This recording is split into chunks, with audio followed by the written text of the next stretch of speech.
Hello everyone, আসসালামু আলাইকুম। ফ্রিজে 5 থেকে 6 টুকরো গরুর মাংস পড়ে আছে। এই কয়েক টুকরা গরুর মাংস রান্না করে আমি কার মুখ থেকে কার মুখে দেই বলুন তো? তাই প্রথমে গরুর মাংসগুলো ভালো করে ধুয়ে নিয়েছি। দেখেন এখানে মাংসের টুকরা আছে মাত্র 6টা। আমার গ্যাসের চুলা আবার মিটার। এই গরুর মাংস সিদ্ধ করে নরম করতে গেলে অনেকক্ষণ সময় লাগে, তাই প্রেসার কুকারেই বসাই দিচ্ছি। আপনারা আবার হাইসেন না কিন্তু, ঠিক আছে? এবার মাংসের সাথে যোগ করে দিচ্ছি আদা বাটা, তার সাথে দিয়ে দিচ্ছি 5-6টার মতো আস্ত রসুন। রসুনগুলোর উপর থেকে জামা খুলে নিয়েছি। এরপর এখানে দিয়ে দিচ্ছি 2টা তেজপাতা, আর দিয়ে দিচ্ছি দারচিনি, দিয়ে দিচ্ছি 4-5টা এলাচ, সাথে দিয়ে দিচ্ছি লবঙ্গ 2টা, 1 চামচ পরিমাণ হলুদ দিয়ে দিচ্ছি, আর 1 চামচ পরিমাণ ধনিয়ার গুঁড়া দিয়ে দিচ্ছি। মরিচের গুঁড়া একদমই সামান্য, স্বাদ মতো লবণ, আর সামান্য একটু তেল দিয়ে দিচ্ছি। সবশেষ দিয়ে দিচ্ছি 1 মুঠ পরিমাণ পেঁয়াজ। এবার একটা খুন্তির সাহায্যে মাংসটাকে ভালো করে মাখিয়ে নিচ্ছি। চাইলে এটা হাত দিয়েও করা যাবে, কিন্তু কি দরকার, হাত না মাখিয়ে আমি খুন্তিতেই ভালো করে মাখিয়ে নিলাম।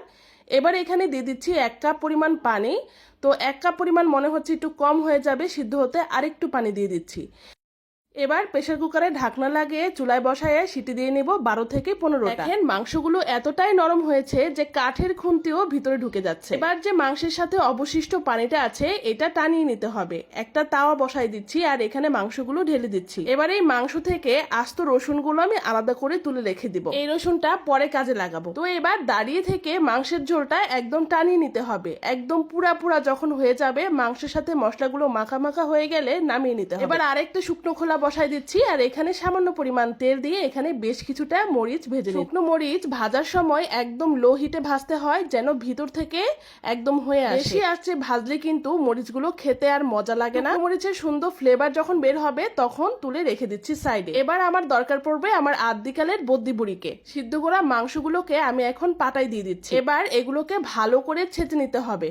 মাংসগুলো কিন্তু অলরেডি অনেকখানি নরম, শিলপাটায় দিয়ে রোয়াগুলো একদম ছাড়িয়ে নিতে হবে। এরপরেও না ছুটলে 2 হাত দিয়ে রোয়াগুলো ভালো করে ছুটিয়ে নিলে কিন্তু এই ভর্তাটা খেতে বেশি মজা লাগে। মাংসের সবগুলো রোয়া ছাড়ানো হয়ে গেছে, আমি এবার একটা প্লেটে তুলে এটা রেখে দিব সাইডে। সবকিছু কমপ্লিট, এবার হচ্ছে মাখানোর পালা। আমি এখানে সামান্য পরিমাণ লবণ নিয়েছি, যেহেতু মাংসের সাথে সিদ্ধ করার সময় অল্প একটু লবণ দেওয়া হয়েছিল, তাই এটা বুঝে নিতে হবে। প্রথমে শুকনাগুলোর বোটাগুলো ছাড়িয়ে আমি এখানে লবণের সাথে ভালো করে হাত দিয়ে ম্যাশ করে নিচ্ছি।